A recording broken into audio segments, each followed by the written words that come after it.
না, মা যখন বাইসে ছিল তখন আমার জন্য বিরিয়ানি রান্না করতো।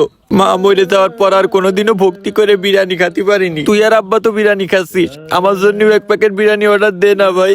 তুই তোর ফ্যান কান অফ করবি? তোর মা মারা গেছে, তারপরে তুই এসির ভিতরে ভালো পরিবেশে বসে তোর ডাল ভাত খেতে পারতিস, এইটাই তো তোর কপাল ভালো। আরে বেটা, তুই বাইরের জগৎটা একটু ঘুরে দেখ। মানুষ সারাদিন জন খেটেও একবেলা নুন ভাত জোটাতে পারতেছে না, তাই তুই যেটা খাচ্ছিস সেটা চুপ করে বসে খা, না হলে এটাও কিন্তু তোর কপালে জুটবে না। আর আজকে বাসায় যে তোর খবর আছে।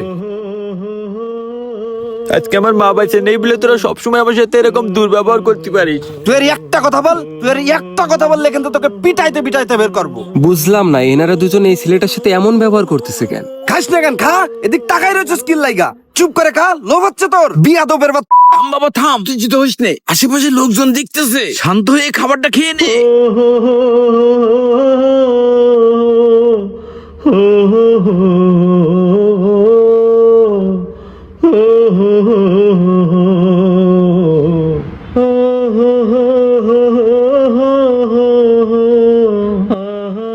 বাবা, খাবারটা কিন্তু খুবই দারুণ ছিল, কিন্তু এই ক্ষেত্রের জন্য আমার মুডটা পুরাই অফ হয়ে গেছে। থাক বাবা থাক, রাগ করিস নে, চল হাত দিয়ে আসি।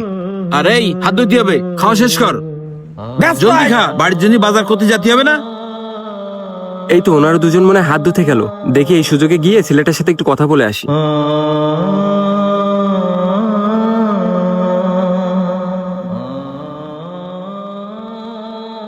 আহা ভাইয়া, তোমারে দেখে আমার খুব কষ্ট লাগতেছে জানো।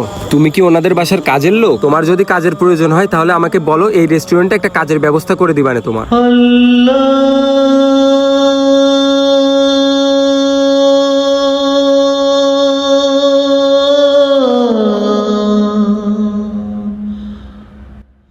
না ভাই, ওই যে মুরব্বিটাকে দেখলেন না, উনি হচ্ছে আমার বাবা।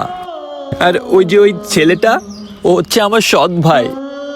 আসলে আমার মা মারা যাওয়ার পরে আমার বাবা দ্বিতীয় বিয়ে করেছে, আর ও হচ্ছে সেই ঘরের সন্তান। আমার মা মারা যাওয়ার পর থেকে আমার বাবা আমার সাথে এমন ব্যবহারই করে। আমি ওই বাসার বড় ছেলে হওয়া সত্ত্বেও আমার সাথে আমার বাবা কাজের লোকের মতো ব্যবহার করে। আমার মা মারা যাওয়ার পরে আমার বাবা পর হয়ে গিয়েছে। বাসায় কোনো কাজ করানোর হলে সেটা আমাকে দিয়ে করায়। আর এই যে এখানে খাইতে আইছি না, আসলে আমার বাবা এখানে আমাকে খাইতে আনে নাই, বাসার বাজার টানানোর জন্য আমাকে নিয়ে আসছে সাথে করে। একই টেবিলে তিনজন বসলাম, অথচ তারা দুজন বিরিয়ানি খাচ্ছে আর আমাকে খেতে হচ্ছে ডাল ভাত। কি আর করব ভাই, আমার মা মারা গেছে তো আমার কপালটাই এখন এরকম হয়ে গেছে। আমার ওই বাসায় যে দুই বেলা দুই মুঠো ভাত জুটতেছে, এটা এখন আমার জন্য অনেক ভাই।